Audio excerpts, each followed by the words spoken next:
है, सब कुछ जानता है, पर उस पर हम दर्शन कराते हैं।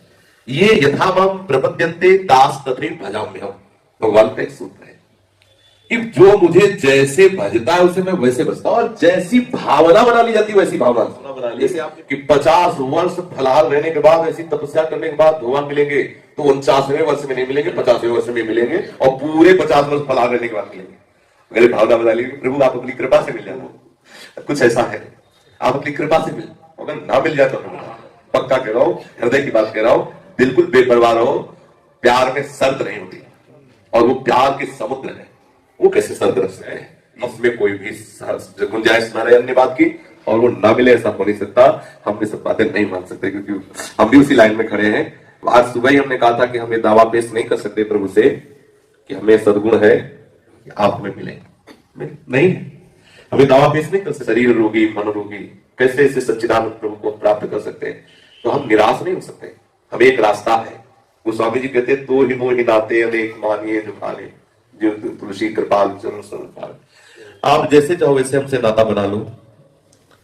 यदि हम बहुत पतित है तो आप बहुत पतित पावन हो, यदि मैं दीन हूं तो आप दीनानाथ, आप जैसे चाहो वैसे हमसे संबंध बना ले।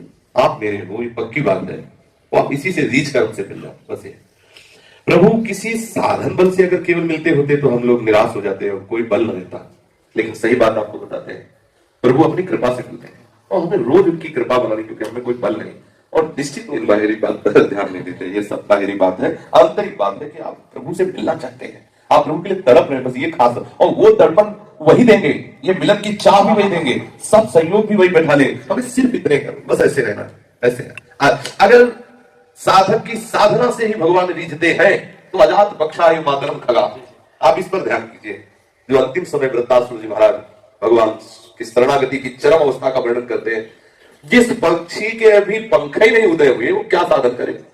अजात बख्श, केवल मां के सहारे बैठा हुआ है। ऐसे हम केवल भगवत कृपा के सहारे हैं, हम में कोई सामर्थ्य नहीं। और भगवत कृपा इतनी बलवान है कि उदाहरण है कि घोर घोर दुराचारी को भी भगवान ने अपने निज धाम में, अपने निज लीला में प्रवेश दे दिया। बिल्कुल निराशा तो हमारे जीवन में छूनी नहीं चाहिए। कैसे निराशा? उनकी करुणा में क्या सामर्थ्य है? वो चाहे तो अभी अभी इसी क्षण इतने बड़े महात्मा की स्थिति आपके हृदय में दे सकते हैं, जो करोड़ों बार जन्म लेने पर, साधना करने पर भी जो स्थिति ना आवे, वो अभी इसी क्षण आपके हृदय में। हर उपासक के हृदय में मुझे लगता है बात होगी, क्योंकि जब उपासना करता है वो देखता है अपने हृदय की दशा को, क्षण क्षण में वृत्तियां बदलती है। तो क्या विश्वास करें इस हृदय का, जो थोड़ी देर में अभी भागवती उपदेश अंदर होता है, जैसे बच्चे ने खड़े होकर कहा था, थोड़ी देर सत्संग सुनते हैं तो संसार से बैराग होता है, थोड़ी देर बाद फिर विषय का अनुराग। अब क्या इस अंतःकरण पर भरोसा करें? अब क्या उस वृत्ति मन पर भरोसा करें जो थोड़ी देर भगवान को चाहते, थोड़ी देर के बाद विषय चाहते लगते हैं? तो हम केवल भगवत प्राप्ति के लिए प्रभु पर ही भरोसा करें। हमारे साधन भी प्रिया प्रीतम है, और हमारे शादी भी प्रिया प्रीतम है। वो अपनी करुणा से हमें स्वीकार कर लें, ये हमें जीवन भर किसी हमारे हृदय में आई।